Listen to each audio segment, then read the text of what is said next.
ऋतधामापराजित दुरावह प्रणवात्मिक अधिकस्वरातुतिशारद नमोऽस्तु ते।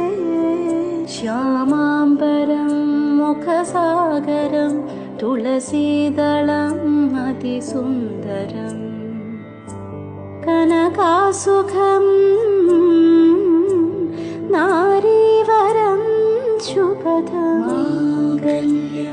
तन्तुनानेन मम जीवने